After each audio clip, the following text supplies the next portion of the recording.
जय हिंद, नमस्कार सभी स्टूडेंट को। सीईटी की तैयारी करने वाले सब मेरे साथ में जुड़ेंगे। एक बार लाइक करेंगे, शेयर करेंगे अपने वीडियो या यूट्यूब चैनल आल एग्जाम क्लास को। आज हम देखने वाले इस वीडियो के अंदर सीईटी यानी 10th प्लस 12th यानी जो 12th लेवल के जो बच्चे सीईटी की तैयारी करें उनके लिए भारत का जो भूगोल के क्वेश्चन पूछे जाते हैं बच्चे, वो क्वेश्चन हम डिस्कस करने वाले हैं। तो एक बार लाइक शेयर सब्सक्राइब कर लेना अपने यूट्यूब चैनल आल एग्जाम क्लास को। तो भाई आज का जो पहला क्वेश्चन है वो क्या कहता है, देखिए और इसका उत्तर देने की कोशिश आप सभी मित्र करेंगे। कौन सा देश भारत के साथ सबसे लंबी स्थलीय सीमा साझा करता है? बताओ भाई, इनमें से दोस्तों कौन सा देश आपका भारत के साथ में सबसे लंबी स्थलीय सीमा साझा करता है? नेपाल, म्यांमार, बांग्लादेश या फिर दोस्तों आपका चीन।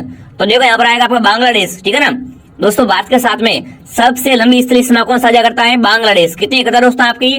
4056 किलोमीटर, ठीक है 4056 km। ये आपको भूलना नहीं, यहाँ पर आएगा बांग्लादेश। जो भी विद्यार्थी ऑप्शन सी कमेंट करा शानदार, आप सभी साथ में कमेंट और काउंट करेंगे, ठीक है ना। अगला प्रश्न देखिए, भारत में कितने राज्य समुद्री तटरेखा में लगे हुए? बताओ भाई दोस्तों, भारत में कितने राज्य है ना वो समुद्री तटरेखा से लगे हुए हैं?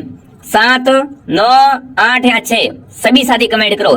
भारत के कितने राज्य दोस्तों समुद्री तटरेखा से लगे हुए हैं? तो यहाँ पर आएगा दोस्तों ऑप्शन बी 9। कितने दोस्तों? 9 राज्य दोस्तों क्या है भारत में समुद्री तटरेखा से लगे हुए हैं। बी ऑप्शन आपका राइट है। अगला प्रश्न देखिए दोस्तों, देखो यहाँ पर आपको सीईटी की संपूर्ण तैयारी करवाई जाएगी। आप सभी सब्सक्राइब करो, ठीक है ना। यहाँ पर आपको सीईटी का पूरा कोर्स करवाया जाएगा मेरे विद्यार्थियों।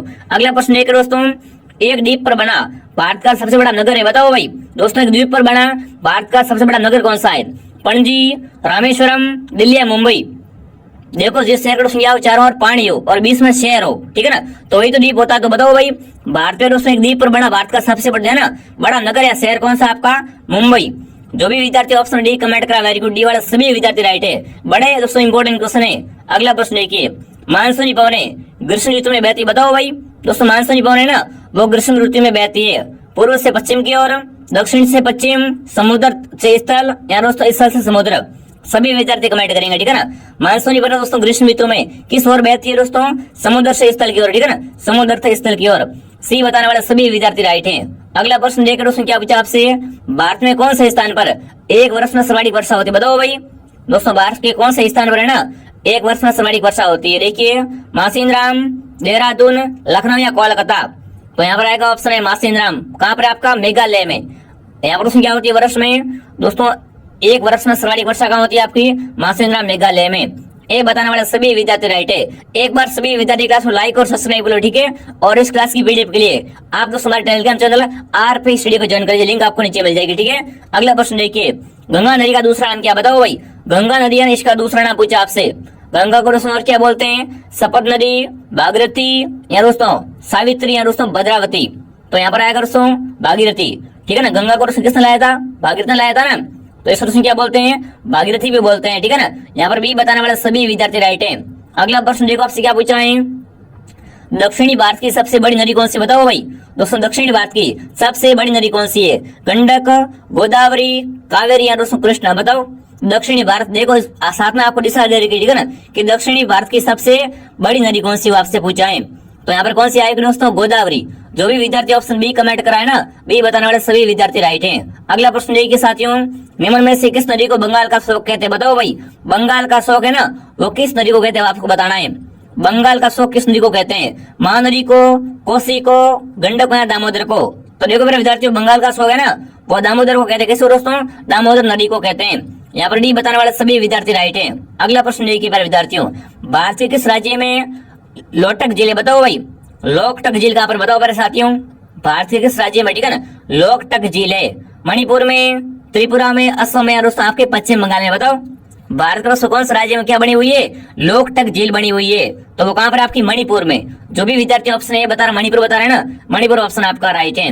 अगला प्रश्न देखो मेरे विद्यार्थियों, भारत में स्थापित पहला राष्ट्रीय उद्यान? बताओ भाई, पूरे भारत की बात कर रहा हूँ। भारत में स्थापित दोस्तों पहला राष्ट्रीय उद्यान कौन सा आपका? कान्हा राष्ट्रीय उद्यान, गिर राष्ट्रीय उद्यान, जिम कार्बेट राष्ट्रीय उद्यान या दोस्तों आपका काजीरंगा राष्ट्रीय उद्यान? बताओ मेरे विद्यार्थियों, भारत में स्थापित पहला राष्ट्रीय उद्यान कौन सा आपका दोस्तों? जिम कार्बेट राष्ट्रीय उद्यान। जो भी विद्यार्थी ऑप्शन सी बता रहा है, सी वाला सभी विद्यार्थी राइट है। अगला प्रश्न देखो आपसे क्या पूछा है, उष्ण कटिबंधीय वर्षावन कहाँ पाए जाते हैं? बताओ भाई, उष्ण कटिबंधीय वर्षावन कहाँ पर पाए जाते हैं? अंडमान और निकोबार द्वीप समूह में, जम्मू और कश्मीर में, बिहार में, हिमाचल प्रदेश में? बताओ उष्ण कटिबंधीय वर्षावन कहाँ पर पाए जाते हैं आपके दोस्तों? अंडमान और दोस्तों अंडमान और निकोबार द्वीप समूह में पाए जाते हैं। ये बताने वाले सभी विद्यार्थी राइट है। अगला प्रश्न देखो मेरे विद्यार्थी, क्या पूछा आपसे? चिपको आंदोलन के प्रणेता बताओ भाई। चिपको आंदोलन के प्रणेता कौन थे वो आपसे पूछा है। तो देखिए हेमवती नंदा बहुगुणा, सुंदरलाल बहुगुणा, मदर टेरेसा या दोस्तों महात्मा गांधी। बताओ चिपको आंदोलन है ना, इसके प्रणेता कौन थे वो आपसे पूछा गया है। तो यहाँ पर क्या आएगा? Option number B. क्या करो यहाँ पर? सुंदरलाल बहुगुणा। बी बताने वाले सभी विद्यार्थी राइट है। चिपको आंदोलन बड़ा इंपॉर्टेंट है मेरे विद्यार्थियों। अगला प्रश्न देखो क्या पूछा आपसे? भारत में हरित क्रांति का जनक बताओ भाई। दोस्तों भारत में हरित क्रांति का जनक किसे कहते हैं वो आपको बताया है, आपको पूछा है दोस्तों। केसी मेहता को या दोस्तों MS स्वातिमान को, हेमेंद्र राय को या दोस्तों AS भटनागर को। बताओ सभी विद्यार्थी कमेंट करें दोस्तों, भारत में हरित क्रांति का जनक किसे कहते हैं। तो यहाँ पर ऑप्शन बी आपका राइट है विद्यार्थियों। क्या रहेगा दोस्तों आपका? MS स्वामीनाथन को, ठीक है ना। बी बताने वाले सभी विद्यार्थी राइट हैं। अगला प्रश्न देखो आपसे क्या पूछा है, वेरी इंपॉर्टेंट क्वेश्चन। इंद्रधनुष क्रांति किससे संबंधित है बताओ भाई। दोस्तों इंद्रधनुष क्रांति है ना, इसका संबंध किससे? हरित क्रांति से, श्वेत क्रांति से, नीली क्रांति से, दोस्तों उपरोक्त सभी से। तो देखो विद्यार्थियों हरित क्रांति है, ठीक है, और दोस्तों श्वेत क्रांति, नीली क्रांति है ना, इनका संबंध कहाँ से? तो इसका हो जाएगा इंद्रधनुष, ठीक है, इंद्रधनुष क्रांति से। ऑप्शन डी बताने वाले सभी विद्यार्थी राइट है। यहाँ पर जो भी डी कमेंट करा वेरी गुड। अगला प्रश्न देखिए दोस्तों, निम्न में से कौन सी खरीफ की फसल नहीं है? देखो नहीं का पूछा आपको, ठीक है ना। इनमें से दोस्तों कौन सी आपकी एक खरीफ की फसल नहीं है? मूंगफली, मक्का, मसूर या दोस्तों धान। तो देखो मसूर क्या है? ये आपकी खरीफ की फसल नहीं होती है, ठीक है। मसूर है ना, वो खरीफ की फसल नहीं होती। यहाँ पर सी बताने वाले सभी विद्यार्थी राइट है। मूंगफली खरीफ की होती है, मक्का खरीफ की है, और धान भी क्या होती है दोस्तों? एक खरीफ की फसल होती है। यहाँ पर सी बताने वाले सभी विद्वान साथी राइट है। अगला प्रश्न देखो क्या पूछा आपसे, किस रेशे को सुंदर रेशे के रूप में जानते हैं? बताओ भाई इनमें से किस रेशे को सुंदर रेशे के रूप में जानते हैं? कपास, जूट, रेशम या नायलॉन। बताओ इनमें से दोस्तों किसे जो सुंदरा रेशा बोलते हैं, ठीक है ना। सुंदरा रेशा किसे बोलते हैं? जूट को बोलते हैं, ठीक है ना। यहाँ पर जूट ऑप्शन आपका राइट है। जूट को क्या बोलते हैं? सुंदरा रेशे बोलते हैं। आगे बढ़े दोस्तों, अगला प्रश्न देखिएगा आपसे, लोहा जिससे प्राप्त होता है बताओ भाई। लोहा है ना, लोहा किससे प्राप्त होता है वो आपको बताना है। चूने के पत्थर से या दोस्तों पिस्लेट से या दोस्तों मोनोजाइट से या दोस्तों हेमेटाइट से। बताओ लोहा किससे मिलता है अपन को वो आपको बताना है, ठीक है ना। लोहे की प्राप्ति किससे होती है दोस्तों? यहाँ पर हेमेटाइट से, ठीक है ना। यहाँ पर डी बताने वाले सभी विद्यार्थी राइट हैं। एक बार सभी क्लास को लाइक और शेयर कर देंगे और सब्सक्राइब कर दो दोस्तों। यहाँ पर आपको सीटी एग्जाम की A to Z तैयारी करवाई जाएगी, आप सभी जुड़ जाओ दोस्तों, ठीक है। अगला प्रश्न देखिए, भारत में सर्वाधिक कोयले के जमाव का क्षेत्र कौन सा? बताओ भाई भारत में सर्वाधिक दोस्तों है ना कोयले के जमाव का क्षेत्र कौन सा है? दामोदर नदी घाटी, महा नदी घाटी, गोदावरी नदी घाटी या दोस्तों आपकी सोन नदी घाटी। बताओ देखो अगर कोयले के जमाव की बात की जाए तो आपका सर्वाधिक क्षेत्र कहाँ होता है दोस्तों? बिल्कुल दामोदर नदी घाटी, ठीक है ना। यहाँ पर दामोदर नदी घाटी ऑप्शन आपका राइट है। जो भी विद्यार्थी ऑप्शन है कमेंट करें शानदार। अगला प्रश्न देखिए दोस्तों, लिग्नाइट कोयले का भंडार है ना वो किस राज्य में सर्वाधिक है? बताओ लिग्नाइट कोयला है वो दोस्तों सर्वाधिक कहाँ पर पाया जाता है? आपका गुजरात में, झारखंड में, राजस्थान में या बिहार में? तो आएगा राजस्थान में, ठीक है ना। लिग्नाइट कोयले का सर्वाधिक भंडार कहाँ पर है? राजस्थान में हो जाएंगे। सी बताने वाले सभी विद्यार्थी राइट हैं। अगला प्रश्न देखिए मेरे विद्यार्थियों, कौन सा पारंपरिक ऊर्जा का स्रोत नहीं? बताओ भाई इनमें से दोस्तों कौन सा आपका परंपरागत ऊर्जा का स्रोत नहीं है? भूतापीय ऊर्जा, पेट्रोलियम, जल विद्युत या दोस्तों प्राकृतिक गैस। अब देखो पूछा कौन सा नहीं है, ठीक है ना। इनमें से कौन सा दोस्तों आपका एक परंपरागत ऊर्जा का स्रोत नहीं है? तो वो कौन सी हो गया दोस्तों? भूतापीय ऊर्जा। ए वाले सभी राइट हैं।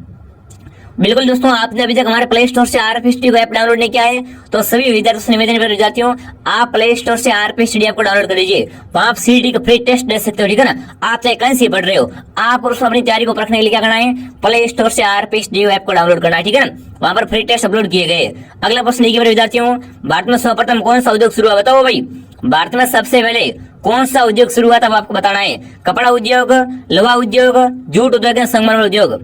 तो देखो सूती वस्त्र उद्योग क्या दोस्तों आपका? कपड़ा उद्योग। ए बताने वाले सभी राइट है, ठीक है दोस्तों। भारत में सर्वप्रथम कौन सा उद्योग शुरू हुआ था? आपका सूती वस्त्र उद्योग। यहाँ पर आप इसे बोल सकते हो कपड़ा उद्योग, ठीक है ना। ए ऑप्शन आपका राइट है। अगला प्रश्न देखिए साथियों, बोकारो इस्पात संयंत्र किस पठार पर है? ठीक है ना। तो बताओ मेरे विद्यार्थियों बोकारो इस्पात संयंत्र है ना वो किस पठार पे स्थित है वो आपको बताना है। दक्कन का पठार, छोटा नागपुर का पठार, मैकाल का पठार है दोस्तों आपका कोरोमंडल का पठार। बताओ बोकारो इस्पात है ना वो किस पठार पर है वो आपको बताना है। बोकारो इस्पात संयंत्र कौन से पठार पर है विद्यार्थियों? तो यहाँ पर कौन सा पठार आएगा आपका? छोटा नागपुर, ठीक है ना, छोटा नागपुर का पठार। जो भी विद्यार्थी ऑप्शन बी कमेंट करा बी बताने वाले सभी विद्यार्थी राइट है दोस्तों। अगला प्रश्न देखिए आपसे क्या पूछा गया है, निम्न में से चीनी उद्योग के लिए कौन सा कच्चा माल नहीं है। अब देखो चीनी उद्योग के लिए, ठीक है ना, इनमें से दोस्तों कौन सा कच्चा माल में उपयोग नहीं आता है? देखो गन्ना, बिल्कुल गन्ने से चीनी बनती है।